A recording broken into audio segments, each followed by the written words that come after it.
Hello everyone, this is Tanner. I am doing my video on the Southern Miss softball facility. As you can see, I am currently standing in the parking lot, which was one of the things I wanted to touch base on. So the parking lot here, this is the main one, has about 100 to 110 spots, and you got about 4 ADA spots right here. And then you've got the parking lot over here around the corner that'll hold about another 80 parking spots. So you're looking around 200 spots. One of the things I thought was an issue, or is an issue at this facility, is parking for bigger crowds. LSU this year we had around 1,600 fans, and parking was a mess. So that was something that I kind of wanted to touch base on. I thought in the facility planning in regards to chapter 4 of our book that they didn't plan that very well. You can see the grassy area over here, they use that for parking too. The issue there is, you know, if it rains the day before a game, you can't really use a lot of that area anymore because, you know, of mud. You risk of getting someone's car stuck. And also see, so I said there's around 200 parking spots. Well, look, this is the team. The team, because the facility is located off campus, has to drive themselves over here. You got team and other staff there, as well as other personnel that are going to be working the game. So that takes away spots right off the bat.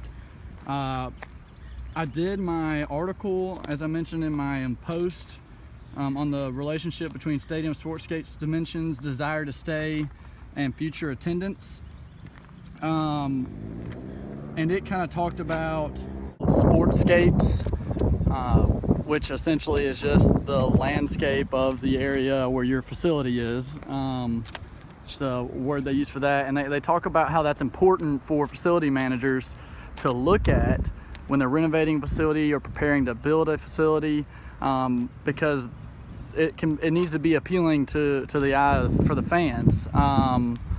So right now you can see I'm standing on the concrete area of the parking lot, and then the rest of it is gravel, and that's not pleasing to see, you know. And then unfortunately it's a lot of work for our facility GAs. They have to paint these lines, and you know, if there's a lot of rain, they come over and paint them again, and it's kind of a pain. And so that would be something that you would look into, you know, when you're building the facility, is like, hey, can we have a parking lot?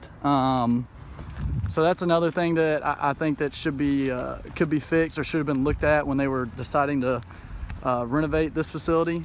But it does look great walking up to it, I will give it that. The eagle and the logos and everything else there looks really nice.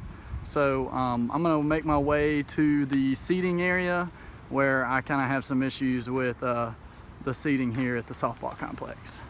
All right, so as you can see now, I'm up here at the seating area in the stadium of the softball complex. It looks really good. I don't have any complaints about that. You've got, where I just came from, the steps area. It's a little quicker route for people that are able to walk up steps. You gotta go down here, but then you also have the ramp. So they have a ramp that is accessible for wheelchairs or anyone else that needs to use it. So that's all well and good. The seating area holds around 1,000 people. You got about 200 chairbacks, 250 chairbacks, and those are covered by a net. But my problem is, whenever we host some of these bigger schools, which, you know, we hope to continue to do, you know, like Ole Miss, LSU, Mississippi State, some of these SEC schools, it's kind of a burden to seat people. So we had around 1,600 people at the LSU game this past year, this current year, and this was full. This whole section right here was full, and then we had people sitting in front of this railing here, which there had to be multiple announcements made to sit and not stand. And then this is where it kind of becomes an issue, is where you get this overflow. There's not really anywhere else for people to go to see, because the dugouts are high like this, where people may normally stand to look and see.